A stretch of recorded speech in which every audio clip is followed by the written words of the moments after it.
快看看，阿平又發現了什麼好寶貝，長在植物的根部。阿平掰下後還咬了一口嘗了嘗，味道非常的可口。靠着这個東西，阿平還賺了幾萬塊錢呢，這讓阿平非常高興。然而回家的路上卻看到丈夫跟一個女人在聊天，本來高興的心情一掃而空。一大早，阿平背着箩筐就出發了。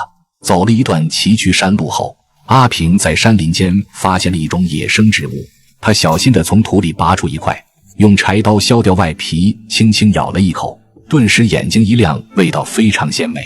阿平忍不住開始大規模採摘。屏幕前的朋友們，有誰認識這是什麼山裡長出來的寶貝嗎？不得不說，阿平所在的這片山林真是物產豐富，時不時就能找到一些罕見的野味山珍。不到半小時，一大箩筐野貨就已裝得滿滿。阿平咬緊牙關，把這沉甸甸的箩筐背了起來。走了很長一段路，他終於來到村口。他禮貌地向一位正在納涼的大媽詢問是否可以在此擺個小攤，大媽也爽快地答應了。趁着天還早，阿平立馬把這些新鮮野貨整整齊齊地擺放出來。看到大媽在一旁織毛衣，阿平也湊了過去，虛心請教，自己以後也要學着給未來的寶寶織毛衣。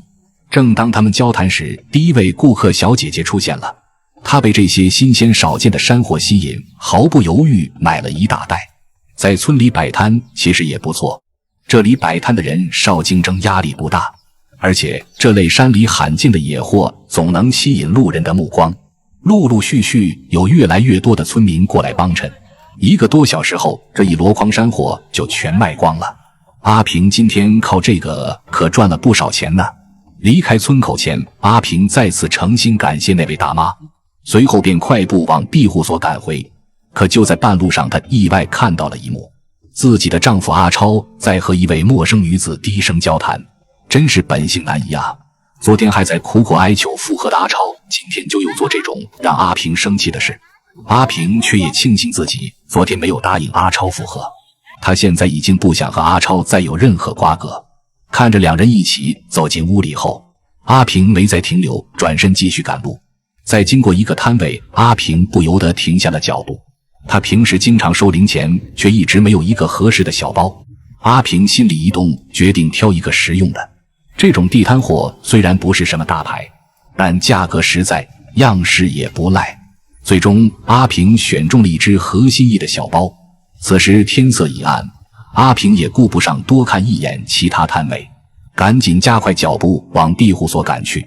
回到住處後，他第一時間檢查了一下昨天新裝好的窗戶。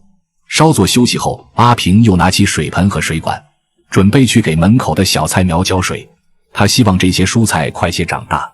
然而就在他專心澆水的時候，阿超卻突然出現了，還在跟阿平炫耀自己買了些好吃的給阿平。可阿平一想到他和陌生女人在一起的情景，火氣一下子就上來了，然後就衝上來要把阿超趕走，隨後就關上了門，把阿超拒之門外。可阿超不死心，還想硬闖進来。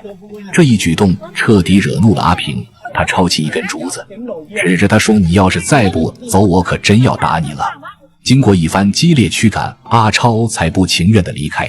回到屋裡，阿平坐在床上，心中五味雜陳。他沒有再動搖，也不會再回頭。阿平徹底放下了那段破碎的關係。忙碌了一整天的阿平，此刻早已是身心俱疲，飢餓感也一陣陣襲來。他默默走向灶台，準備動手做一頓簡單的晚飯。阿平把山薯仔細地清洗乾淨，然後放進鍋裡加水。不久後，鍋中的山薯終於被煮得軟爛透香。阿平用筷子將一塊塊山薯夾出來，放在一旁冷卻，等溫度合適了再吃。